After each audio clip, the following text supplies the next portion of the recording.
Bonjour Sarah Tandy. Bonjour. Merci d'être avec nous ce lundi. Vous êtes députée Renaissance de la 13e circonscription du Rhône. Avec nous donc dans le cadre de la journée mondiale de l'enfance, puisque vous êtes engagée fortement sur le sujet de l'enfance sous plusieurs aspects. D'ailleurs, on va essayer d'en balayer quelques-uns au moins.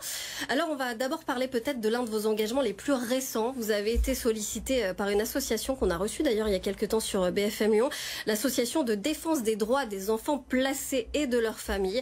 Pour elle, ces enfants placés sont totalement abandonnés. Ils vivent dans des structures qui manquent de personnel, pas de suivi, de la violence, des suicides. Il y en a d'ailleurs eu un encore il y a quelques jours de ça.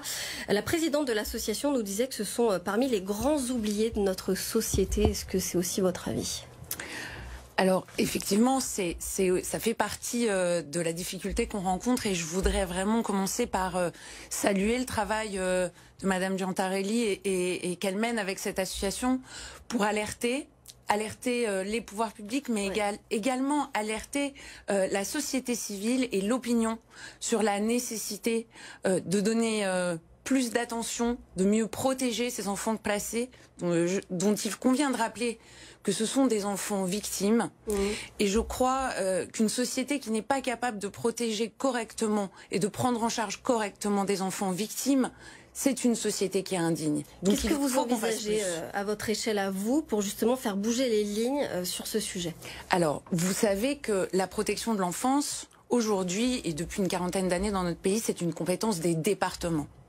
Pour autant, aujourd'hui, il y a une vraie mobilisation de l'État sur ces sujets-là, par l'intermédiaire de la secrétaire d'État à l'enfance, mais également par une mobilisation de tous les ministères, comme le démontre aujourd'hui le 3e comité interministériel de l'enfance, qui va commencer à apporter des éléments de réponse et des moyens supplémentaires pour les départements et pour ces enfants.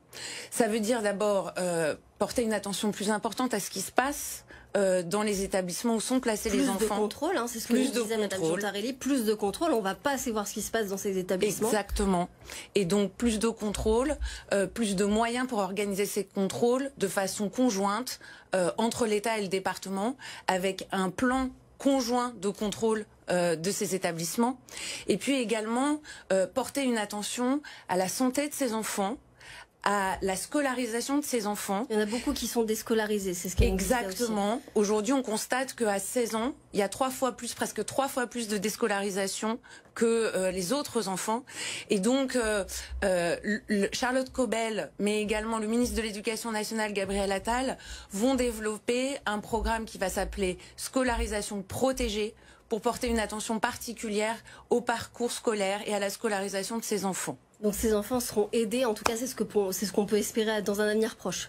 Davantage en tout cas. En tout cas, ce que je peux vous dire, c'est qu'il y a une vraie mobilisation de la part de l'État, mais il y a une nécessité d'organiser un travail conjoint aussi avec les départements. Et Charlotte Cobel, à plusieurs reprises, a tendu la main aux départements. La question, et Madame Giantarelli la pose, de savoir si l'État doit potentiellement reprendre la main sur cette compétence, c'est une question que Charlotte Cobel a ouvert et qu'elle veut... il faudrait que ce soit le cas, selon vous. Il faudrait que c'est une solution. Moi, je crois qu'on ne peut pas considérer que la protection de l'enfance, c'est uniquement une question sociale. C'est aussi un enjeu régalien, c'est un enjeu d'avenir pour notre société. Et donc, à ce titre-là, l'État a toute sa place dans cette politique publique. Donc vous défendez cette cause des enfants placés, vous en défendez aussi beaucoup d'autres. Vous vous battez notamment pour le droit à l'image des enfants. Vous avez travaillé sur une proposition de loi sur ce thème, proposition de loi qui a été adoptée d'ailleurs il y a quelques semaines. L'idée c'est de mieux protéger donc nos enfants sur les réseaux sociaux. Comment ?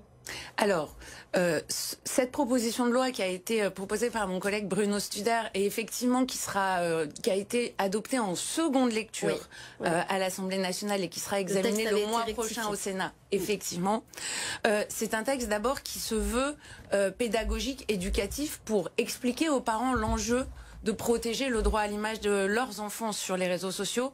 Je tiens à rappeler qu'aujourd'hui, une photo sur 2 sur les sites pédopornographiques, c'est une photo qui est tirée des réseaux sociaux, qui a été délibérément publiée. Donc il y a une nécessité de sensibilisation de la société. Et donc, puis attention, parents, ne postez pas, ça passe déjà par là. Attention, soyez très prudents. Quand on poste une photo sur un réseau social, il faut savoir qu'on donne cette photo au grand public et on ne sait pas ce qu'elle va devenir. Donc la première des choses, effectivement, c'est la prudence, c'est la protection de nos enfants. Et puis ensuite, on a des situations un peu particulières où on se rend compte qu'il y a un intérêt divergent entre celui de l'enfant et celui des parents qui sont titulaires de l'autorité parentale.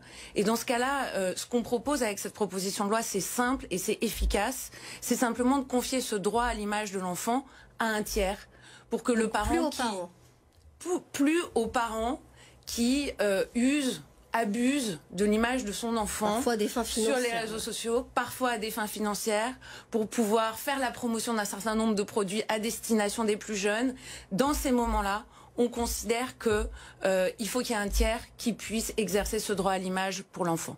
Alors, autre sujet qui vous mobilise beaucoup, vous avez fait aussi un rapport sur les violences intrafamiliales. Là encore, on le disait tout à l'heure, mais aujourd'hui, les enfants ne sont pas assez protégés. Mais bien sûr. Vous savez, l'audition que j'ai faite du juge Durand qui co-préside la Civis, c'est l'audition qui m'a le plus bouleversée depuis que je suis députée. Et je crois que là aussi, on a besoin d'une prise de conscience collective. Le travail de la Civis a permis de révéler qu'un adulte sur 10 avait été victime d'abus sexuels dans son enfance. Aujourd'hui, dans une classe, il y a 2 à 3 enfants qui sont ou qui seront victimes. Donc, on a besoin de se mobiliser. Toute la société et en particulier les adultes qui sont au contact des enfants. Donc, une meilleure formation des adultes, des enseignants, des ATSEM à l'école. Oui, je crois que c'est indispensable. Une meilleure sensibilisation. Des comportements qui peuvent être parfois pas forcément habituels. Pour détecter, pour pouvoir faire un premier recueil de la parole de l'enfant et puis ensuite orienter, faire un signalement. Orienter, je crois qu'il faut rappeler le numéro de téléphone, le 119, qui permet justement d'alerter sur des situations qu'on peut rencontrer.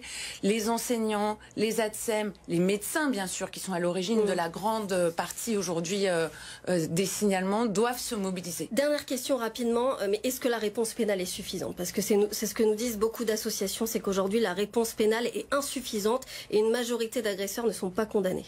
Vous savez, quand on a 3% des agressions sexuelles sur mineurs, 1% des agressions incestueuses qui font l'objet d'une condamnation, on ne peut pas se satisfaire, on ne peut pas se réjouir. C'est pas possible. Donc plus de fermeté. Donc, surtout, il convient de créer les conditions pour qu'il puisse y avoir condamnation. Ça veut dire permettre de recueillir la parole de l'enfant et donc de poursuivre au moment de la commission des faits. Pas 10 ans, 15 ans, 20 ans après, où le recueil des preuves est extrêmement compliqué. Dans ces moments-là, ça devient parole contre parole. Et donc là, c'est très difficile d'obtenir des condamnations. C'est pour ça qu'il y a un vrai lien entre la réponse pénale et la capacité de la société à se mobiliser.